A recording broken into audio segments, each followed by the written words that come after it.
La Constitución dice que usted tiene derecho a una pensión, pero seguramente usted forme parte de esos 8 de cada 10 salvadoreños que no podrá cobrarla al jubilarse.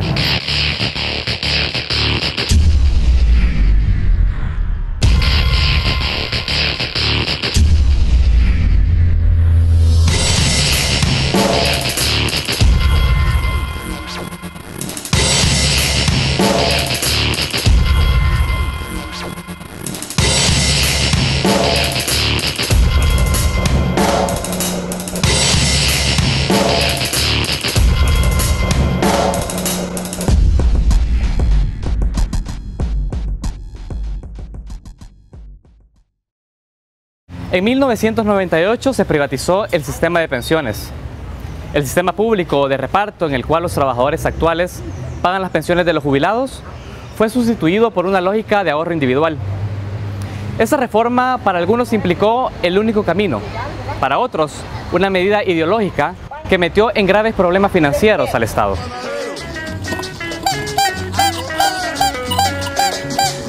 Porque todos algún día salimos a trabajar, y yo diario es que gano.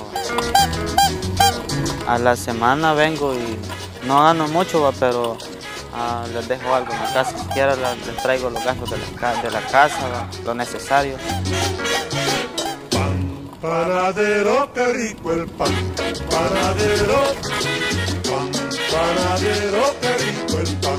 Panadero. Uno gana por comisión, depende de lo que uno saque de pan, así tiene que ganar. Bueno, si me saliera otra oportunidad de trabajar en un trabajo mejor, lo cambiara, que no tenga mucho riesgo. Tal vez que podría tener un salario fijo. Varios países ya habían privatizado sus sistemas de pensiones y otros estaban también empezando a privatizarlos, ¿verdad? Entonces, en ese contexto, El Salvador entra como en esta misma lógica de que lo adecuado es privatizar los sistemas de pensiones, pero la discusión no fue tan profunda como para considerar que un sistema de reparto o un sistema de capitalización individual no necesariamente funciona bien o funciona mal solo porque en otro país funciona, ¿verdad? En 94, por ejemplo, los excedentes que tuvo el sistema eran de más de 13 millones de dólares, ¿verdad? Donde tenía unas cotizaciones de 42.6 millones de dólares. En total, pues, las transferencias en efectivo recibidas le quedaba un excedente de 13 millones de dólares. El tema de fondo es, usted puede tirar la lata para adelante. Si no se hubiera hecho reforma, no se hubiera hecho evidente la crisis en el 98, pero en el año 2007 las reservas igual se podían haber acabado, de acuerdo a unas proyecciones con las que se contaban. En el 95 tuvo un excedente de 11.3 millones de dólares. El balance entre el 94 y el 97 es de rentabilidad de 24 millones de dólares. O sea que no estaba quebrado, eso está claro. ¿Cuál es el tema de fondo? ¿Qué es lo que queremos para El Salvador? ¿Un problema de pensiones o lo que queremos es un sistema que le asegure a los trabajadores que, cumplidos los requisitos que se establezcan, van a tener una garantía de un pago sostenible? De inicio había un desbalance. Lo que se pensaba era financiar eso porque eran muchos los cotizantes y los pensionados eran muy pocos. Pero a medida que la población fue creciendo, los pensionados hicieron bastantes comparados con los cotizantes. Y ya no era posible financiar un sistema con cotizaciones bajas y pensiones altas. Si tú tienes un sistema de pensiones privado como ahora, tú estás jugando realmente con el mercado en una sociedad que es totalmente desequilibrada en términos de ingresos. Es una sociedad que el término de la rentabilidad no puede ser lo que defina un bien social como es las pensiones, y por lo tanto fue una decisión totalmente arbitraria en la lógica de la privatización del neoliberalismo. Se comenzó vendiendo almuerzos y todo, la cerveza con boca. Tengo que pasar día a día trabajando. Digamos, ahora se vende el siguiente día vuelvo con lo que he vendido, a volver a comprar. Si no se vende, ha habido días que con $2 voy para la casa, $3 para la casa, esperando en Dios que el siguiente día se venda. Y a veces por 2 que 3 gente tiene que quedarse uno, porque si no se ha vendido durante el día, pues hay que quedarse desvelándose. Todos los mayores que no tenemos quien, tenemos que trabajar. En 2006 se creó el Fideicomiso de Obligaciones Previsionales. El Estado toma dinero de los fondos de pensiones privados para pagar la deuda que tiene con los pensionados del sistema público. A cambio, da un interés a los fondos de pensiones. Hoy ese interés es de una media del 1.4%, muy bajo en comparación con otros valores. Las AFP están obligadas a invertir en este fideicomiso un 45% de los fondos de los cotizantes. Esto hace que la rentabilidad de las cuentas de los trabajadores sea baja, lo que afecta a sus pensiones futuras. Como en el 98 el sistema público se cerró, los únicos cotizantes que quedaron fueron los obligados y los que optaron por quedarse en el público, pero ya no se permitió que nuevas personas entraran a cotizar. ¿Qué pasa conforme pasa el tiempo? Cada año se jubilan nuevas personas en el público. ¿Y qué pasa? Los que se jubilan en un determinado año dejan de ser cotizantes en ese mismo año. Y si ya no permitís nuevos afiliados, eventualmente los que quedaron cotizando fueron siendo cada vez menores. Vea que de hecho ahorita forman una minúscula proporción de los cotizantes totales del sistema de pensiones salvadoreño. Entonces eso llevó a que cada vez había menos dinero para el reparto de las pensiones y las reservas técnicas, que era, digamos, lo que en teoría debía servir para financiar de alguna forma las pensiones, se terminó en el año 2002 y en el año 2003. En el año 2002 y en el año 2003, por la misma ley del sistema de ahorro para pensiones, se estableció que el Estado iba a garantizar continuar pagando las pensiones de las personas que se quedaran en el sistema público. Ahora, pagar estas pensiones del sistema público representa una erogación anual importante de dinero, ¿verdad? Y que conforme pase el tiempo va a ir aumentando porque nuevas personas van a empezar a jubilarse en el sistema público. Si los que quedaron se van a ir jubilando, van a ser cada vez más. El ministro de Hacienda actual acaba de hacer una proyección el año pasado, en el año 2030. El servicio del 2030 de la deuda previsional va a ser de más de 1.000 millones anuales. No es sostenible, pues. Entonces este es un problema que hay que resolver definitivamente. Y a veces no se diferencia entre el anterior sistema y el nuevo sistema. El nuevo sistema no está en crisis. El nuevo sistema no produce déficit fiscal. El déficit fiscal se heredó porque el funcionamiento del ICE y del INPEP, desafortunadamente los parámetros no fueron calculados bien, pero tenemos problemas, una realidad demográfica que ha ido cambiando en el tiempo y que exigía en su momento visualizar que los parámetros, que cotizar 3% para recibir una pensión del 63% del salario, no es sostenible. El pago de pensiones a cargo del ISU y del INPEP es un elemento más de gasto corriente, ¿verdad? Y el problema de El Salvador es que sus ingresos fiscales no alcanzan a cubrir sus gastos, pensiones incluidos. Pero decir que pensiones es lo que causa el déficit fiscal es un tema un poquito controversial desde nuestra perspectiva, porque pensiones es un gasto corriente más. ¿Qué es lo que pasa? Se privatizó el fondo de pensiones, se privatizó. Entonces, ¿pero quién paga las pensiones ahora? De los 127.000 pensionados que tenemos ahora, el Estado paga el 83% de las pensiones actualmente. Pero es el sector privado el que recibe el 95% de las cotizaciones. Entonces, fíjate qué absurdo, si es que es una cosa, eso es un juego sucio el que le hicieron al Estado.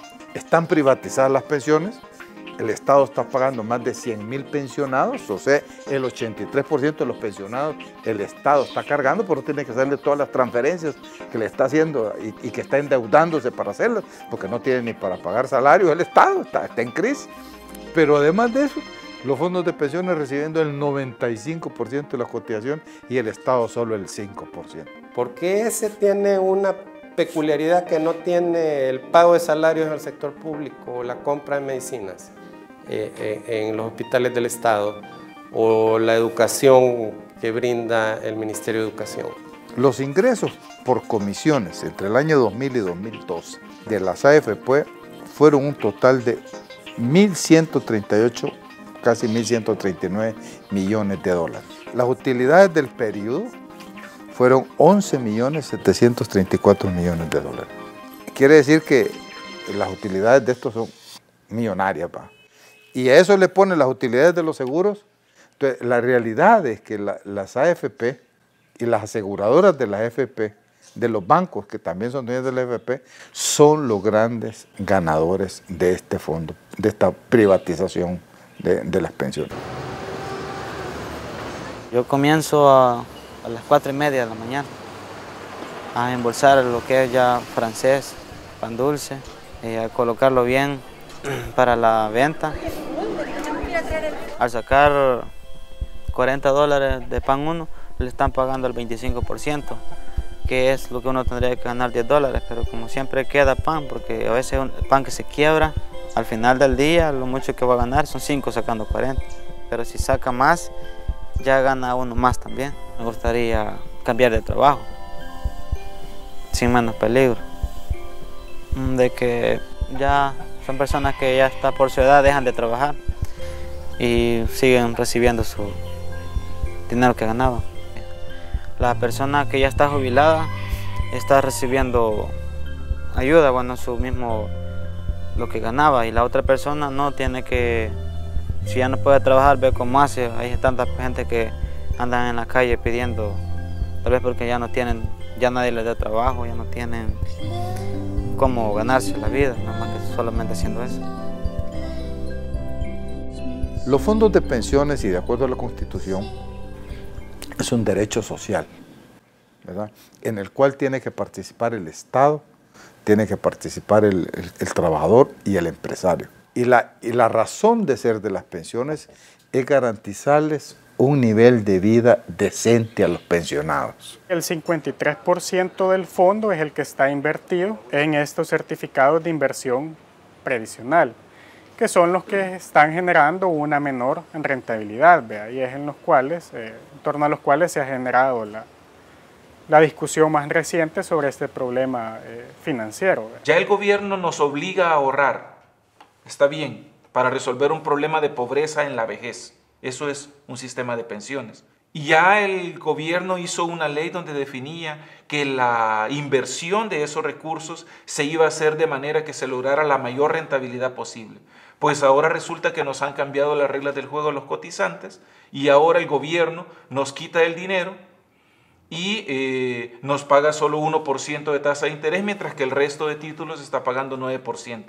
¿Qué pasa con el sistema actual, que es un sistema privado de ahorro privado? Que tú solo le garantizas un sistema digno de vida a los que tienen los grandes salarios, que es la mínima parte de los pensionados. Solo el año pasado, Fernando, el gobierno le quitó a los cotizantes del sistema de pensiones 320 millones de dólares. Eso es un robo legalizado.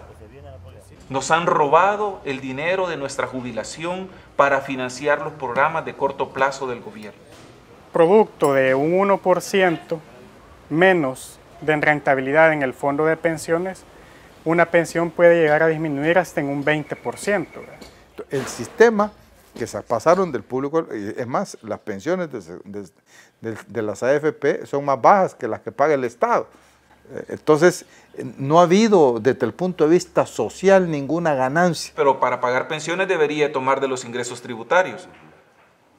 O sea que ese dinero yo puedo decir tranquilamente que sirve para financiar viajes, para financiar aumento de plazas, para financiar todos los gastos que hace el gobierno. El dinero es fungible. Lo relevante es que me deberían pagar igual que los otros títulos, 9%, y me pagan 1%. Ese 8% es un robo legalizado. Legalizado porque hay una ley. Este no es un problema de rentabilidad. Cuando hablan del problema de rentabilidad, yo solo veo a los altos ejecutivos que tienen pensiones de $4,000, $5,000, va. Viendo números, haciendo números, que si sube la tasa de interés al 9%, en promedio, pues ellos van a tener mucho más ingresos. Pero veo al 95% de los pensionados con sus mismas pensiones de hambre. Y veo a más de 400,000 gentes mayores de edad que no tienen pensiones y que nunca van a tener. Cuando se habla de pensiones en El Salvador, uno de los temas fundamentales que hay que tratar de explicarse es por qué tenemos un problema de baja cobertura. Solo el 23% de la población económicamente activa cotiza al sistema de pensiones. Y esto no es algo del sistema actual, sino que es algo histórico del sistema de pensiones salvadoreño. Estamos hablando que en el sistema están afiliados alrededor ahorita de 2.4 millones de personas. De esos 2.4 millones de personas, 1.700.000 han cotizado al menos una vez. Y de ese 1.700.000 que alguna vez ha cotizado, los que cotizan de forma regular son cerca de 650.000 personas. Con este número sí hay que tener un poquito de cuidado de no creer que de ese universo de 1.700.000 siempre son los mismos 650.000 los que cotizan, sino de que hay una dinámica bastante grande de rotación, de entrada y salida al mercado laboral formal, que explica por qué, aun cuando el universo de personas que algunas veces cotizan es más cercano a la PEA, 1.7, en la práctica, digamos en un mes típico, solo una tercera parte de ellos o un poco más de la tercera parte de ellos se encuentra cotizando. Según lo anunció el presidente Mauricio Funes, los equipos de transición estudian en estos momentos una reforma al sistema. La pregunta fundamental para hacerse es si con esa reforma piensan únicamente resolver los problemas fiscales del país o entrarle de lleno a un problema de fondo, la cobertura del sistema de pensiones. Ahorita me toca bien pesado, ir al mercado, venir a abrir, venir a hacer todo.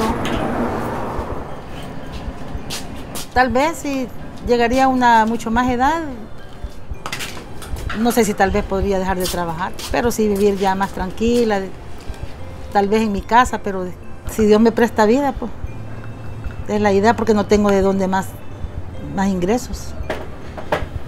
Solo lo que a diario se va percibiendo.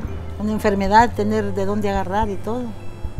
Para cuando me toque partir, tener que tengan de dónde agarrar. Porque hasta la fecha no tengo nada, ni siquiera comprado dónde me van a enterrar. A medida que ha pasado el tiempo, el sector informal ha crecido, ¿verdad? Antes representaba el 33% de la economía y representa casi el 50% de la economía. Y tú puedes encontrar muchas causas de por qué esto está sucediendo. Una causa indudable es que el sistema legal que tenemos en el país ya es obsoleto. Es tan obsoleto que la gente prefiere estar en la informalidad que pasar a la formalidad. Si analizamos las reformas que se han hecho incluso después de 1998, todas han ido orientadas a solventar el problema fiscal nada más que se presenta para el pago de las pensiones, pero no hay reformas, por ejemplo, que faciliten que los trabajadores del sector informal se incorporen al sistema de pensiones. Creer que las personas, los que están en el sector formal de la economía, entran y permanecen en el sector formal de la economía por siempre, y que los que están en el sector informal tienen ese mismo patrón. Que actualmente tú tienes como 127,000 personas pensionadas, pero tienen más de 500,000 personas mayores de 60 años. O sea que el nivel el sistema de pensiones no está cumpliendo lo que la Constitución dice, que ese es un derecho tuyo en tu tercera edad. Claro, como el mercado de trabajo de este país no da. Pero lo que nos muestra la historia de cotizaciones, particularmente de las personas de ingresos más bajos, es que hay una entrada y salida del mercado formal, pierden su empleo formal, se van al mercado informal, consiguen una oportunidad de empleo en el sector formal, regresan y así están de forma intermitente, de tal suerte que las cotizaciones que registran también son por periodos no continuos. El mercado laboral salvadoreño se caracteriza por ser altamente informal, ¿verdad? Entonces, en una discusión sobre reforma deben tomarse también en cuenta estas características, cómo es el mercado laboral salvadoreño, cuáles son las condiciones demográficas en las que se encuentra el país en ese momento. Tiene relación con la capacidad del país de producir riqueza y esa percepción que tiene el ciudadano de que no hay trabajo o de que los trabajos son muy precarios o que no hay dinero. Esa expresión tan popular se refleja en las tasas de crecimiento. La salida correcta que hay para esto es desprivatizar la administración del Fondo de Pensiones. Y hay que crear un sistema de administración de las pensiones que sea autónomo en términos de la administración de las finanzas públicas, ¿verdad? Y que realmente se convierta en un fondo de inversión que sirva realmente, además que esté conectada al desarrollo, pero del país. Es un problema que tiene impactos en el mercado laboral, impactos en los sistemas de pensiones, porque quiere decir que entonces de cada 10 ciudadanos vas a tener 7 u 8 que cuando llegue el momento de pensionarse tiene 0 centavos ahorrados.